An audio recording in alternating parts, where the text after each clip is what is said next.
You know, there are bands that define a moment, and then there are bands that define a generation. Linkin Park? They were the latter. Their sound was a shock to the system, an electrifying blend of genres that nobody saw coming. Let's take a trip back and trace the incredible evolution of one of the most important bands of the 21st century. It all starts in 1996. A couple of high school friends, Mike Shinoda and Brad Delson, start a band called Zero. They're raw, they're hungry, and they're mixing hip-hop verses with heavy guitar riffs. They bring in a few more members, but there's a missing piece. They need a voice that can cut through the noise. A voice with both incredible power and haunting vulnerability. Enter Chester Bennington. He auditions over the phone, and the band is floored. It's the final ingredient. They rename themselves Hybrid Theory, a perfect description of their sound. But another band already has that name. So they land on Linkin Park, a nod to Santa Monica's Linkin Park. And then comes the year 2000. Their debut album, Hybrid Theory, drops like a bombshell. Songs like In the End and Crawling are everywhere. They perfectly capture the angst, the frustration, and the anxiety of a generation. Mike's sharp, rhythmic rapping combined with Chester's soaring, gut-wrenching screams. It's a sound that's both aggressive and deeply emotional.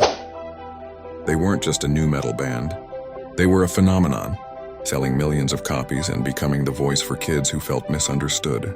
After the massive success of Hybrid Theory and the remix album Reanimation, the pressure was on. How do you follow that up? In 2003, they released Meteora. Instead of a radical departure, it's a refinement. It's Hybrid Theory dialed up to 11. Numb, Somewhere I Belong, Faint. These tracks solidified their place at the top of the rock world.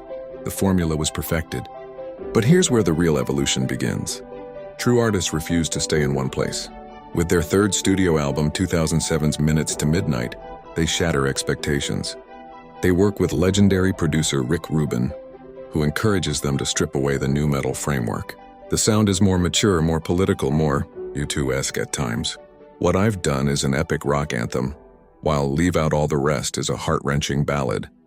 Some old-school fans were confused, but the band was proving they were more than just one sound. They were growing up and their music was growing with them. This experimental spirit explodes on their next album, 2010's 1,000 Suns.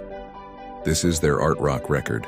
It's a concept album about nuclear war, filled with electronic textures, ambient sounds, and political speeches. It's challenging, it's divisive, and it's brilliant.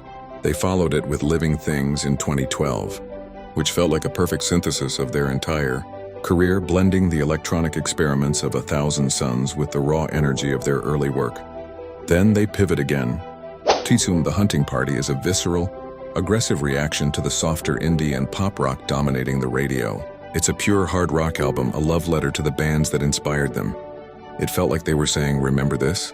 We can still do this, and we can do it better than anyone. And finally, we arrive at One More Light in 2017. This was their most dramatic shift yet.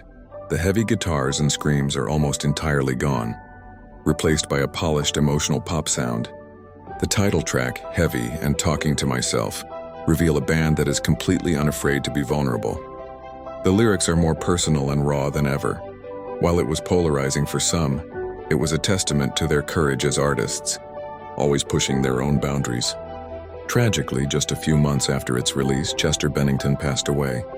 His voice, that incredible instrument of pain and hope, was silenced. It was a devastating loss, not just for music, but for the world.